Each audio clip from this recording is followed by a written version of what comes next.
한 알의 밀. 요한복음 12장 12절로 15절, 23절로 24절 말씀. 그 이튿날에는 명절에 온 큰 무리가 예수께서 예루살렘으로 오신다는 것을 듣고 종려나무 가지를 가지고 맞으러 나가 외치되 호산나 찬송하리로다. 주의 이름으로 오시는 이 곧 이스라엘의 왕이시여 하더라. 예수는 한 어린 나귀를 보고 타시니 이는 기록된 바 시온 따라 두려워하지 말라. 보라, 너희 왕이 나귀 새끼를 타고 오신다 함과 같더라. 예수께서 대답하여 이르시되 인자가 영광을 얻을 때가 왔도다. 내가 진실로 진실로 너희에게 이르노니 한 알의 밀이 땅에 떨어져 죽지 아니하면 한 알 그대로 있고 죽으면 많은 열매를 맺느니라. 아멘.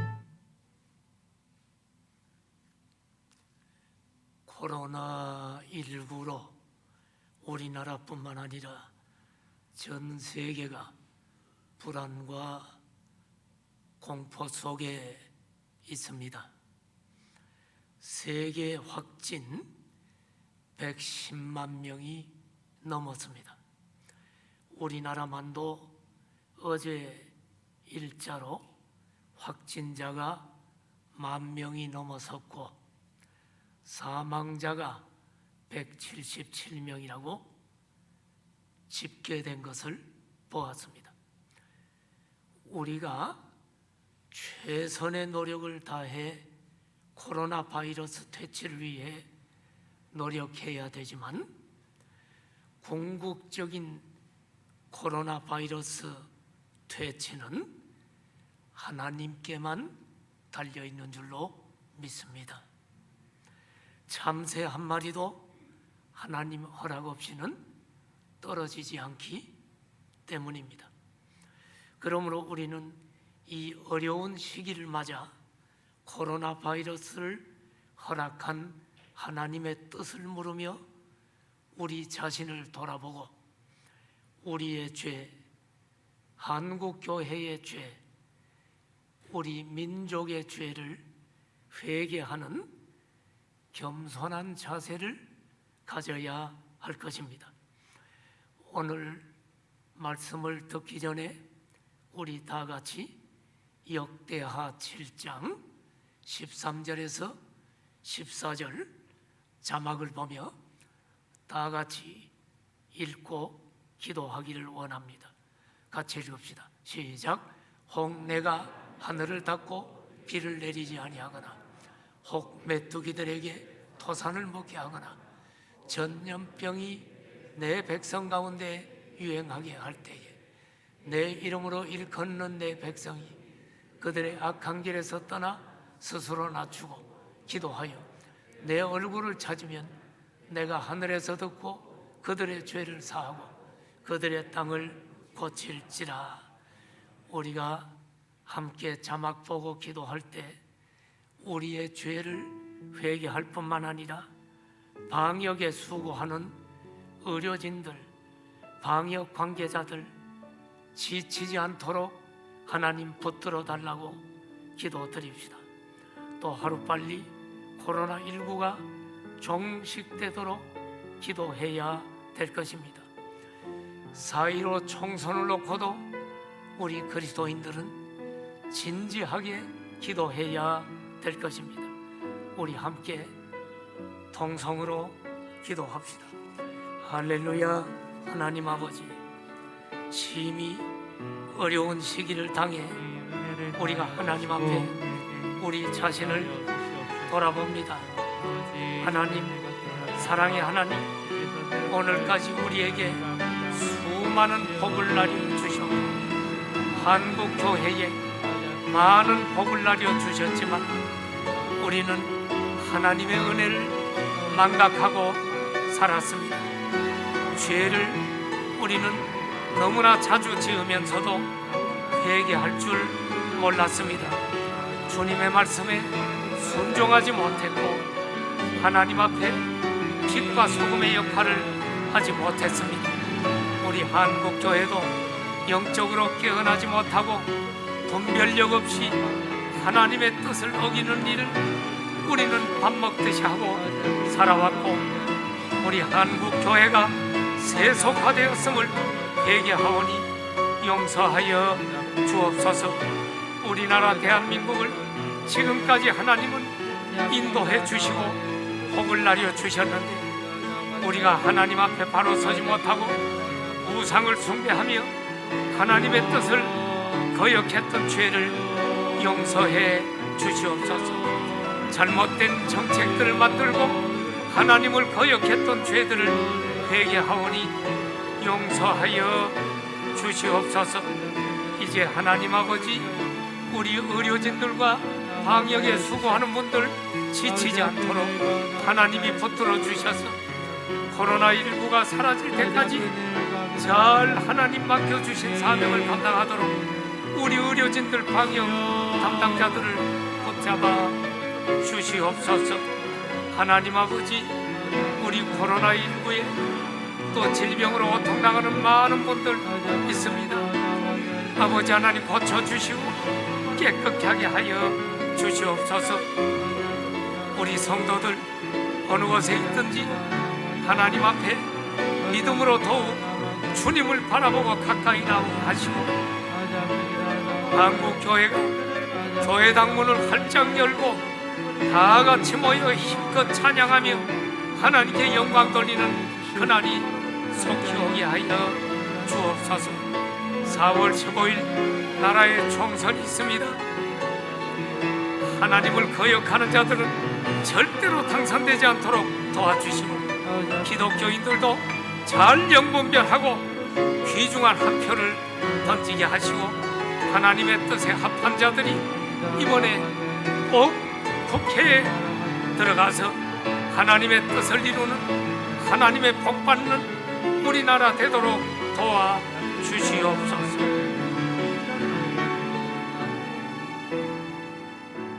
하나님 아버지, 코로나19로 전 세계가, 대한민국이 고통 속에 있습니다.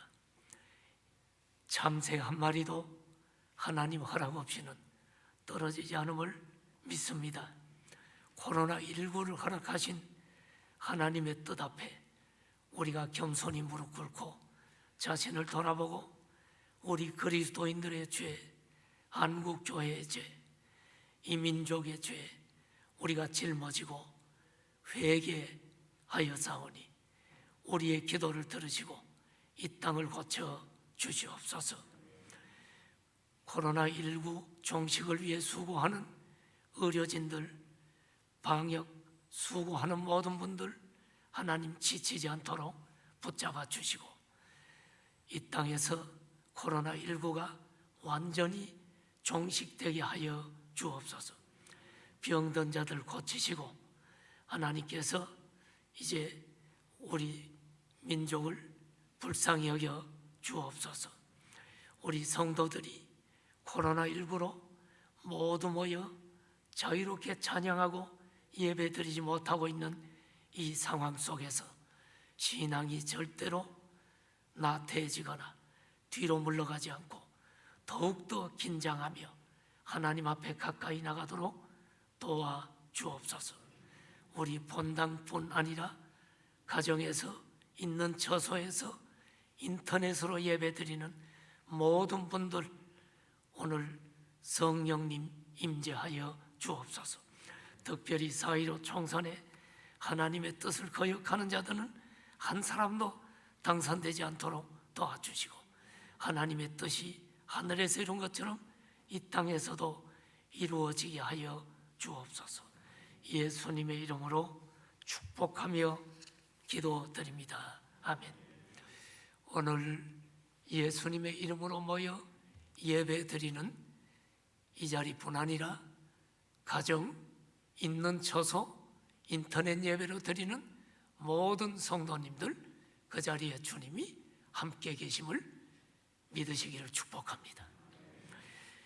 코로나19로 교회의 가장 중요한 기능인 예배가 지장을 받고 있습니다. 오늘은 고난주간이 시작되는 종료주일이요, 다음 주일은 부활주일입니다. 우리는 정부가 방역 수칙을 지키라 그래서 지키는 것보다는 우리 그리스도인들은 세상의 고통을 치료할 책임이 있는 자들입니다.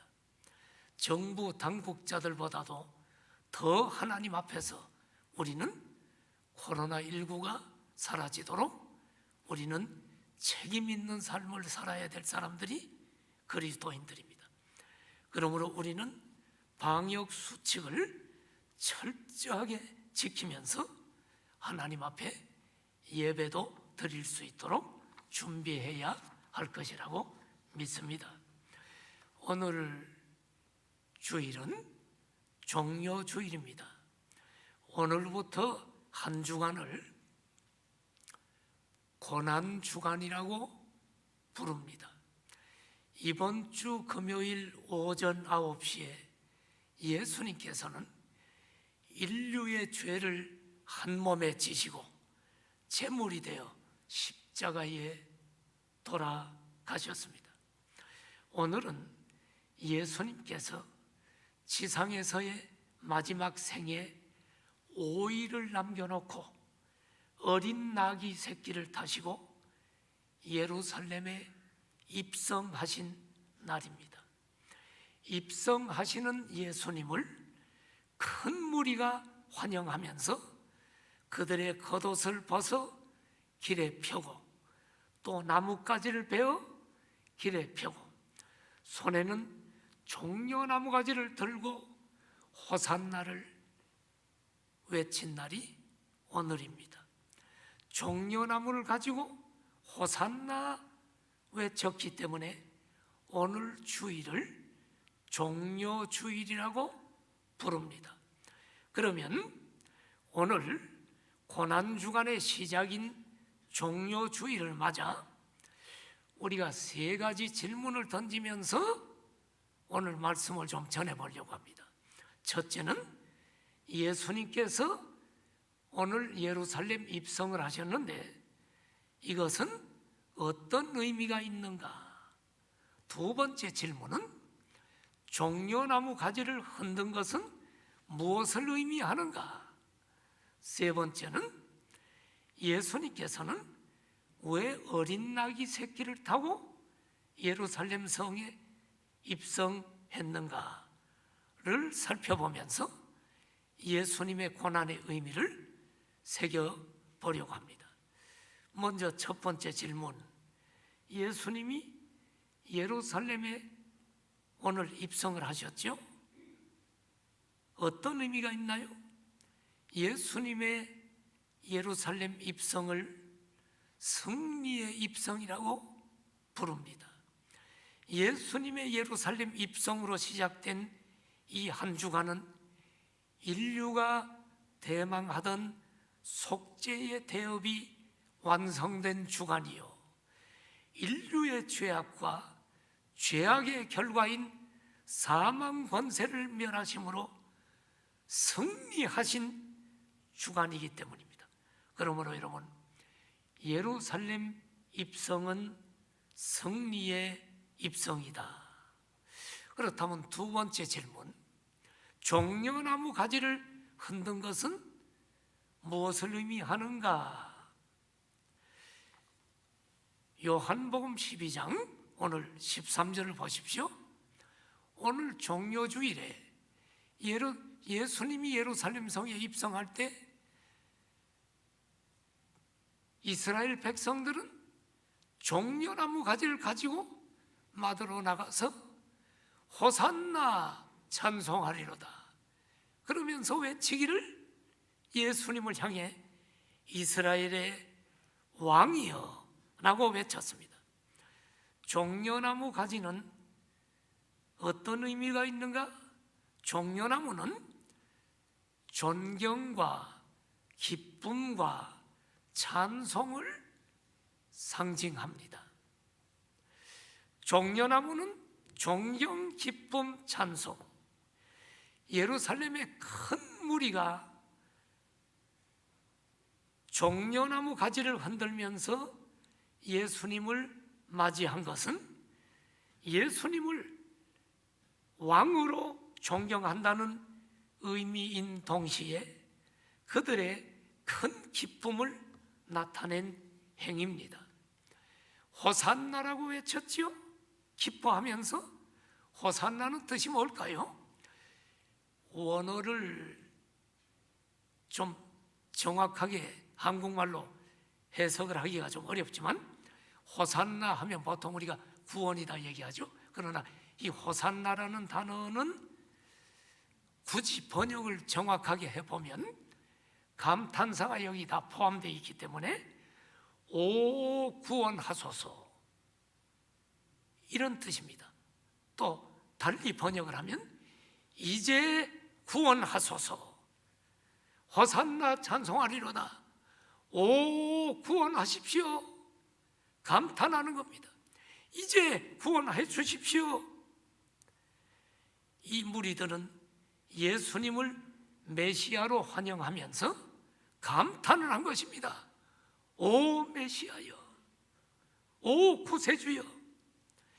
그런데 예수님이 메시아인 것을 이들은 고백을 했지만 그들이 고백한 메시아관은 우리의 메시아관과 좀 다릅니다. 그들의 메시아관은 영원한 하늘나라의 메시아라기보다는 영원한 왕국의 왕이기보다는 다윗 왕국을 회복해서 로마로부터의 해방과 정치적인 압제로부터 벗어나게 해주는 자유를 주는 왕, 그 자유를 주는 메시아관이었습니다. 그런데 여러분, 예수님은 단순히 로마의 식민지가 되어 있는 이스라엘 백성들에게 해방을 주는 세상의 왕이 아니시고 온 우주를 통치하시는 영원한 왕이시요 메시아라는 사실을 그들은 알지 못한 것입니다. 사랑하시는 성도 여러분, 종려나무 가지는 이렇게 존경과 기쁨과 찬송을 상징하는데 우리도 장차 종려나무 가지를 손에 들 것을 아십니까? 제가 하나 보여드리죠. 요한계시록 7장 9절부터 10절에 보면 장차 우리 구원받은 성도들이 하나님 나라에 가서 손에 종려나무 가지를 들고 기뻐하며 어린 양 주님 앞에 서서 구원의 기쁨을 찬양할 것입니다. 각 나라와 족속과 백성과 방언에서 마지막 날 아무도 능히 셀 수 없는 14만 4천으로 상징되는 구원받은 큰 무리가 흰 옷을 입고 하늘나라에서 종려나무 가지를 들고 보좌 앞에 앉으신 우리 하나님 그리고 어린 양 예수님 앞에 서서 우리가 큰 소리로 종려나무를 흔들며 구원하심이 보좌에 앉으신 우리 하나님과 어린 양에게 있도다. 우리도 이 기쁨과 찬양을 종려나무 가지를 들고 우리가 하는 날이 다가올 것입니다. 자, 여러분, 종려나무 가지의 의미를 살펴봤습니다. 그렇다면 오늘 세 번째 질문을 하면서 오늘 설교를 세 번째 질문에 맞춰 전개해 보려고 합니다. 메시아시요 왕의 왕이신 예수님께서 예루살렘에 입성하실 때 왜 어린 아기 새끼를 타고 입성하셨나? 왜 말 타고 따그닥 따그닥 따그닥 입성하지 않고 큰 나귀를 아비마귀, 어미마귀를 타고 입성한 것이 아니라 왜 연약한 어린 나귀 새끼를 타고 입성하셨나? 오늘 세 가지 이유를 말씀을 드립니다. 첫째로 성경의 예언을 이루기 위함입니다. 자, 오늘 본문을 보면서 말씀을 전합니다. 요한복음 12장 14절에 보면 예수님은 종려주일에 어린 나귀를 보고 타셨다. 그 다음 절 12장 15절에 보면 기록된 바 시온에 따라 두려워하지 말라. 보라, 너의 왕이 나귀 새끼를 타고 오신다 함과 같더라. 예수님이 어린 나귀 새끼를 타고 예루살렘 성에 입성한 것은 요한복음 12장 15절에 보니까 기록된 구약 성경의 예언이라는 거예요. 이 땅에 메시아가 오실 텐데, 만왕의 왕이 오실 텐데, 이 왕이 오시면 어린 나귀 새끼를 타고 오셔야 된다는 거예요. 이 예언이 안 맞으면 예수님이 어린 나귀 새끼를 타고 예루살렘의 성에 입성하지 않으면 예수님은 성경에 예언된 구세주가 아닙니다. 그분은 믿을 필요가 없는 것입니다. 그런데 예수님은 성경의 예언대로 기록된 말씀대로 만왕의 왕이신 예수님이 어린 나귀 새끼를 타고 오셨는데, 기록된 바라는 것은 어디 기록된다는 거예요? 지금으로부터 예수님 당시로부터 약 주전 500년경에 스가랴 선지자를 통해서 예언된 말씀이라는 것입니다. 자, 자막을 봐요. 주전 500년 전에 스가랴 선지자는 메시아에 대한 예언을 하면서 이렇게 예언합니다. 시온에 따라 크게 기뻐할지어다. 시온의 딸, 바로 예루살렘에 있는 모든 하나님의 백성들을 가리키는 말이죠. 예루살렘에 따라 즐거이 부를지어다. 보라, 내 왕이 내게 임하시나니 그는 공의로우시며 구원을 베푸시며 겸손하여서 나귀를 타시나니 나귀의 작은 것 곧 나귀 새끼니라. 스가랴 선지자는 장차 메시아가 올 텐데, 한 왕이 오실 텐데 나귀를 타고 예루살렘에 입성할 것이라고 이야기합니다.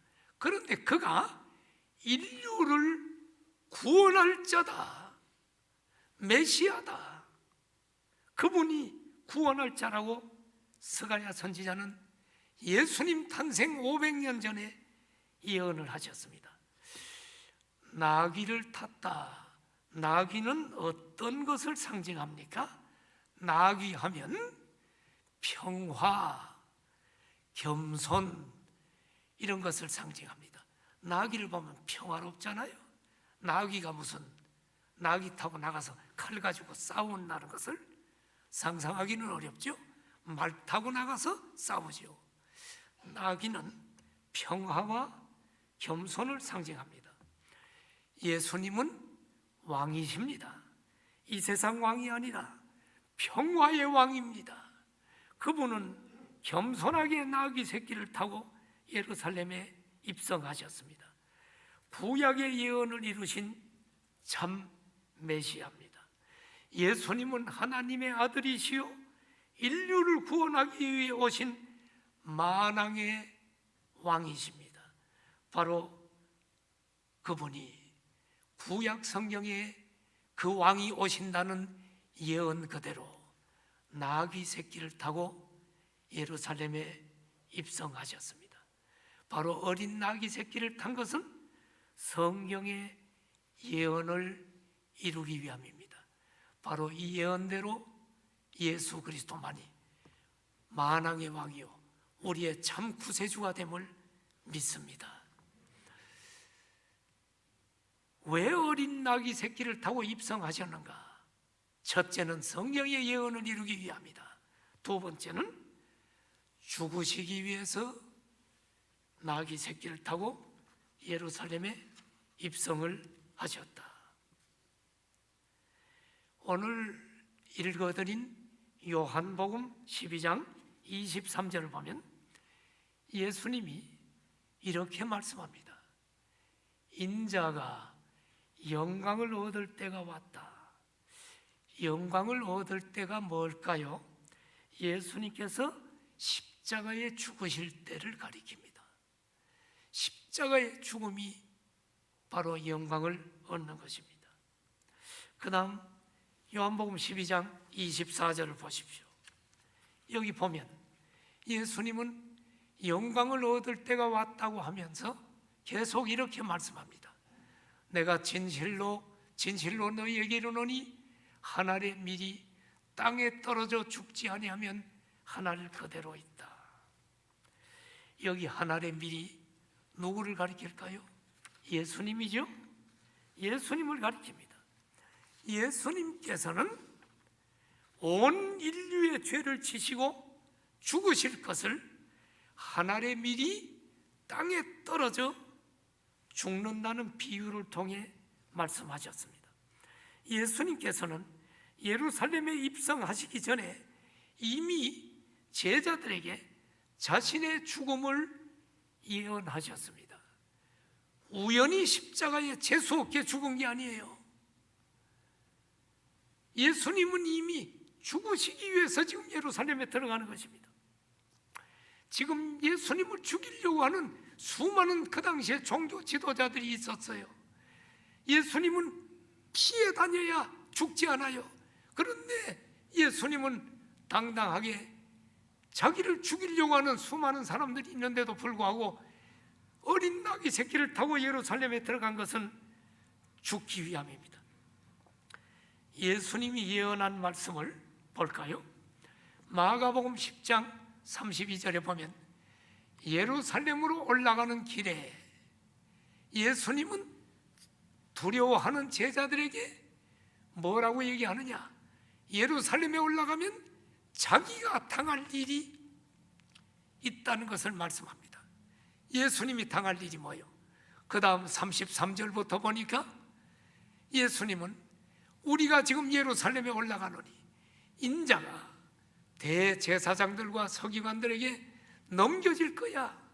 그들이 나를 죽이기로 결의하고 이방인들에게 넘겨줄 거야. 예수님은 다 알고 계셨어요. 이방인 빌라도에게 넘겨서 심판을 받게 하잖아요. 주님은 모든 것을 내다보시면서 나귀를 타고 죽으시기 위해서 지금 예루살렘으로 갔어요. 34절에 그들은 능욕하며 침뱉으며 채찍질하고 나를 죽일 거야. 그러나 3일 만에 살아날 거야. 예수님은 정확하게 앞을 내다보셨고 예수님의 예언대로 예수님은 십자가에 이번 주 금요일 날 오전 9시에 못 박혀 죽으셨습니다. 그리고 3일 만에 부활하신 다음 주일은 영광스러운 부활절인 줄로 믿습니다. 예수님은 자신이 한 알의 밀알이 땅에 떨어져 죽는 것처럼 죽을 것을 아시고 예루살렘에 입성하셨습니다. 자, 왜 어린 나귀를 타고 예루살렘에 입성했는가? 세 번째 이유는 우리를 구원하시기 위해서입니다. 다시 한번 요한복음 12장 24절을 보세요. 한 알의 밀이 땅에 떨어져 죽지 않으면 한 알 그대로 있고 죽으면 많은 열매를 맺느니라. 한 알의 밀이 땅에 심기우지 않고 한 알 그대로 있으면 한 알 그대로지요. 그런데 그 밀이 땅에 떨어져서 썩으면, 심기워서 썩으면 거기에서 밀에 싹이 나고 자라서 많은 열매를 맺게 될 것이다. 마찬가지로 예수님의 죽음으로 말미암은 구원 사역도 이와 같다는 것입니다. 예수님께서 한 알의 밀과 같이 죽으심으로 많은 열매, 수많은 죄인들이 구원을 받게 된 것입니다. 예수님께서 십자가에 죽으심으로 수많은 영혼들이 구원받게 될 것이라고 주님은 말씀하셨습니다. 일찍이 예수님 탄생 약 700년 전에 이사야 선지자는 예수님의 십자가 죽음을 예언했습니다.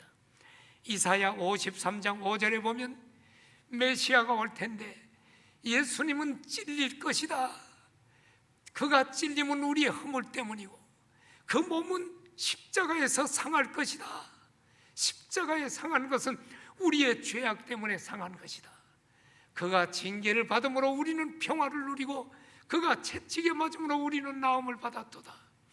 예수님은 찔리셨고 예수님의 몸은 상하셨고 우리는 그를 통하여 평화를 누리고 우리는 모든 죄가 고침받고 치유받는 나음을 얻을 것이라고 이야기했습니다.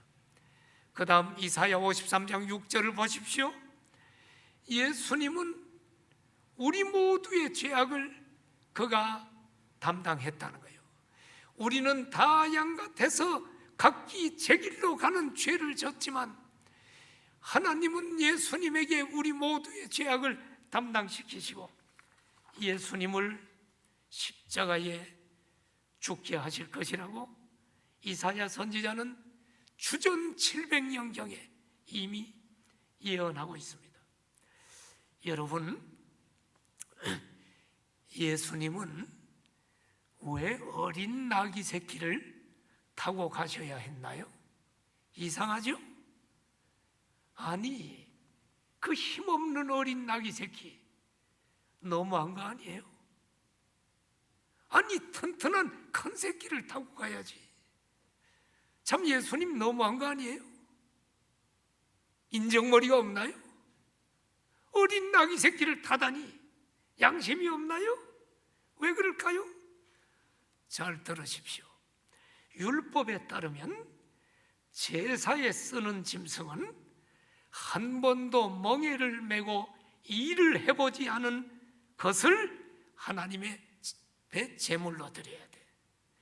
하나님 앞에 드리는 제물로 멍에를 메고 밭을 갈았거나 논을 갈았던 짐승은 하나님 앞에 드리는 제물로는 드리면 안 된다 이 말입니다.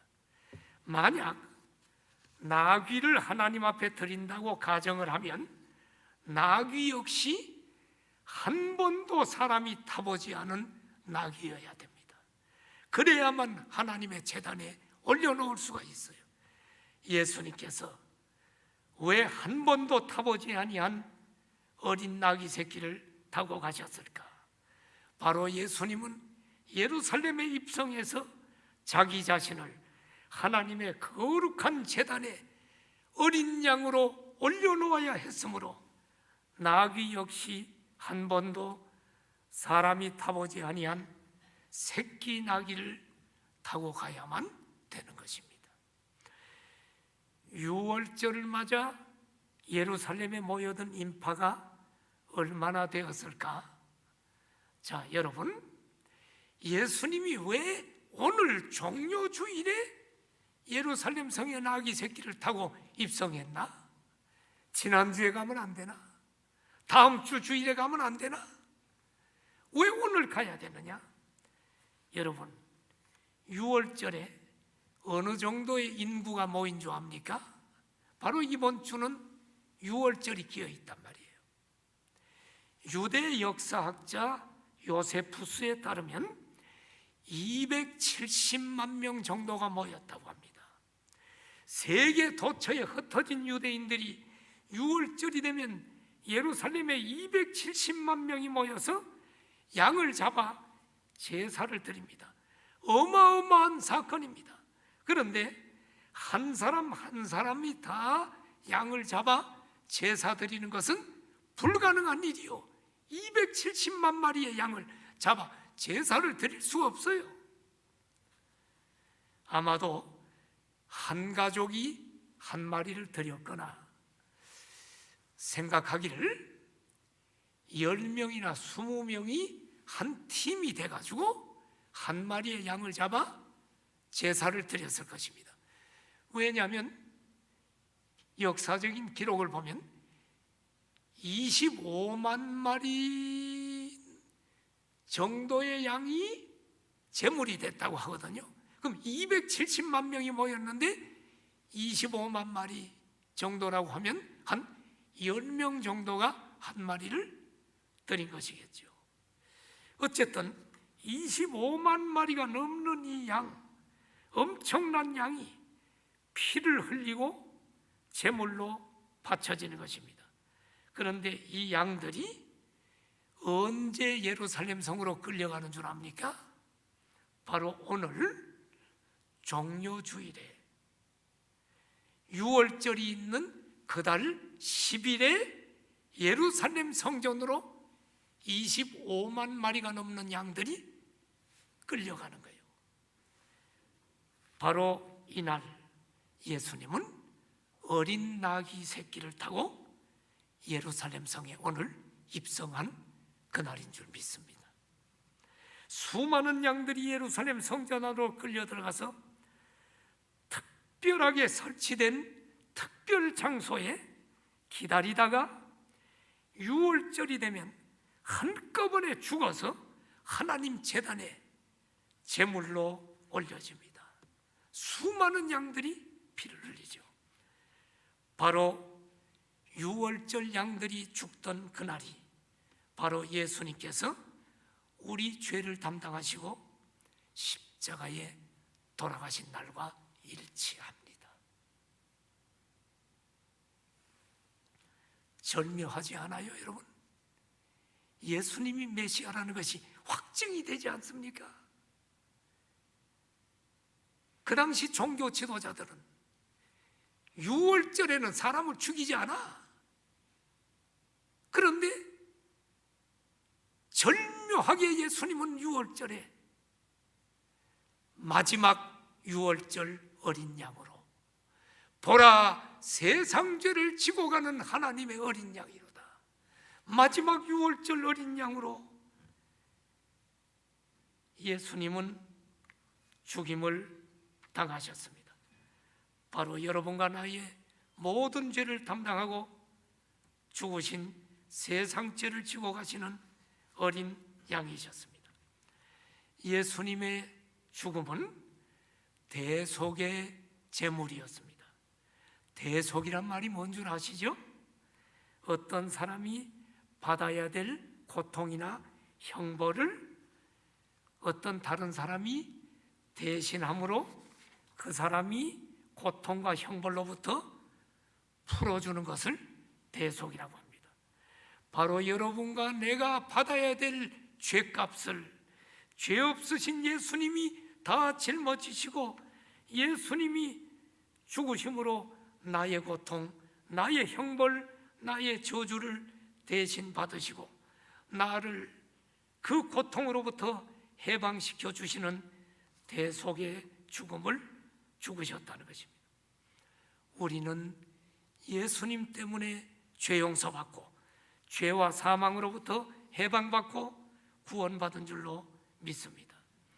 예수님께서는 우리를 구원하시려고 어린 나귀 새끼를 타시고 예루살렘에 입성하셨습니다. 그리고 유월절 마지막 어린 양으로 우리의 모든 죄를 지시고 십자가에 돌아가셨습니다. 예수님을 믿는 여러분들은 하나님의 은혜로 죄 용서받고 구원받아 영생을 얻은 줄로 믿습니다.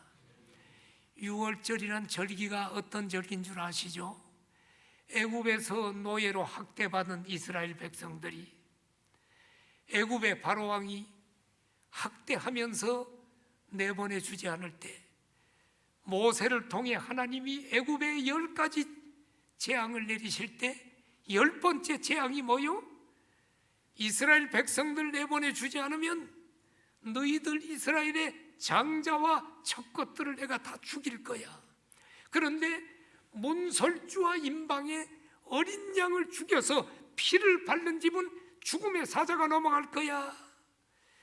유월절날 애굽은 장사가 대장사가 났어요. 곡하는 소리가 곳곳에서 터졌어요.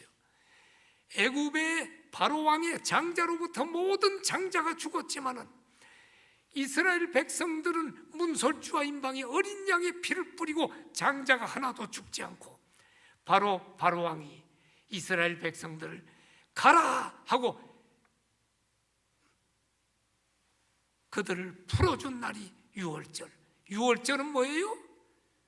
6월 넘어간다는 거야. 죽음의 사자가 넘어갔다. 이 날이 유월절입니다.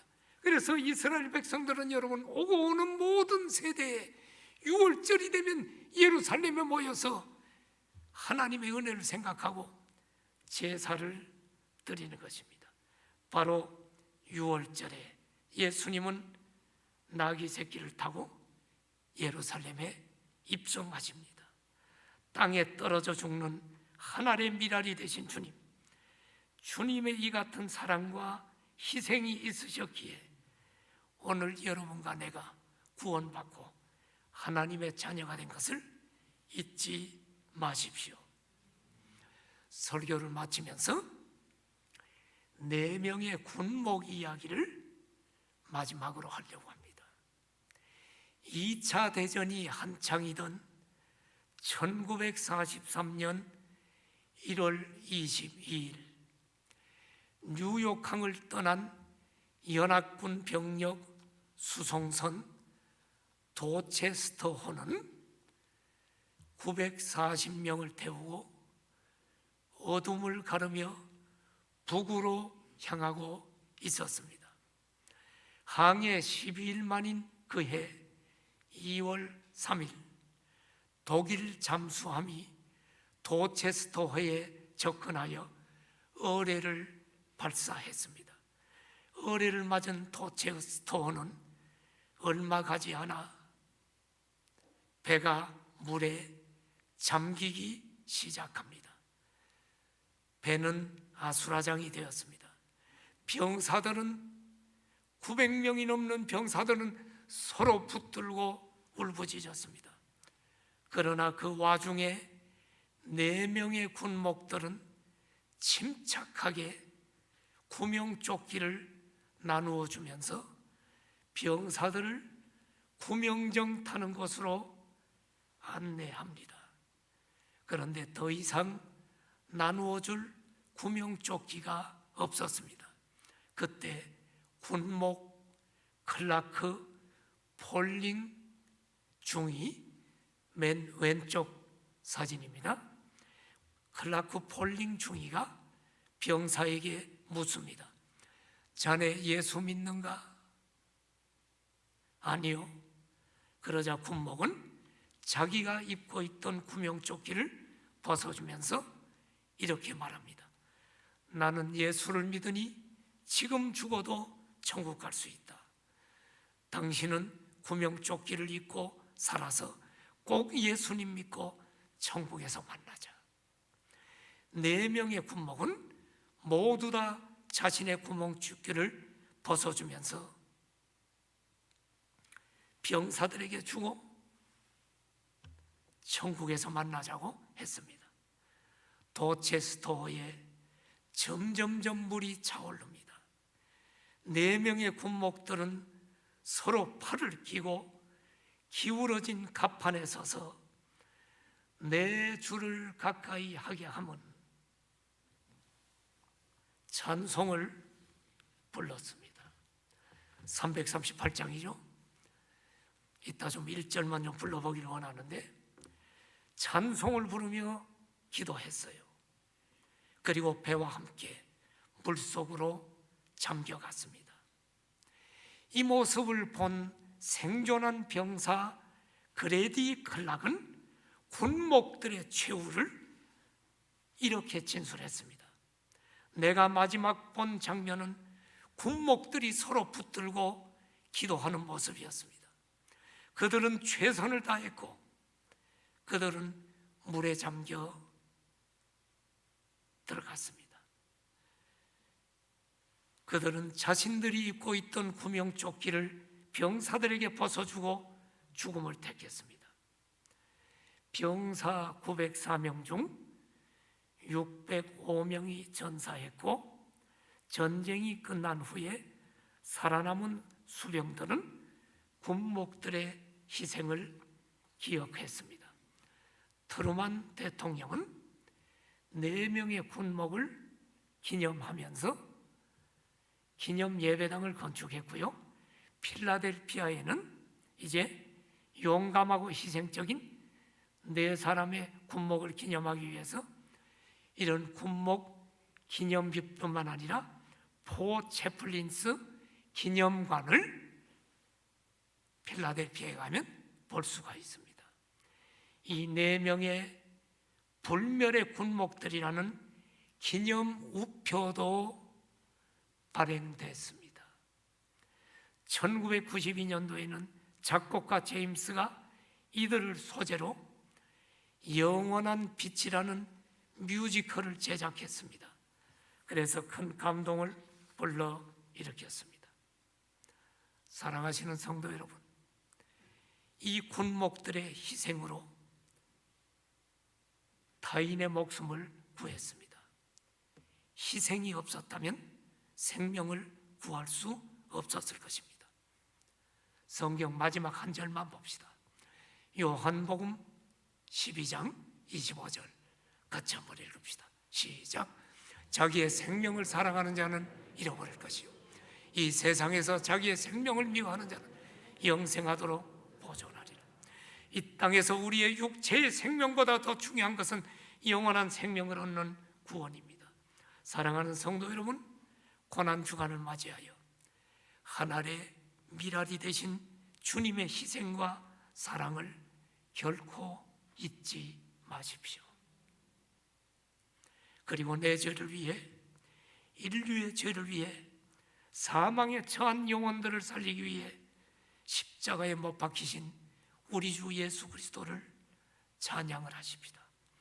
그리고 예수님의 고난을 이웃에게 전하고, 예수님의 고난은 사랑의 완성이요 희생의 완성이요 구원의 완성임을 기억하고 땅 끝까지 이 복음 전하며 살다가 우리도 주님 앞에 설 수 있는 모두가 되기를 축복합니다.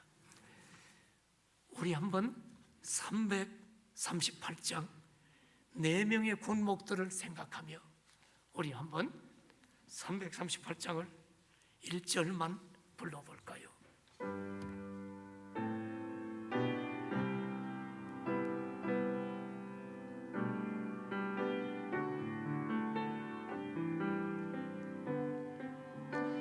내 주를 가까이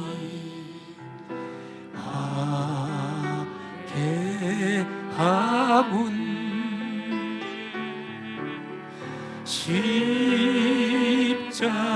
십자가 짐 같은 고생이나 내 일생 소원은 늘 찬송하면서 주께 더 나아가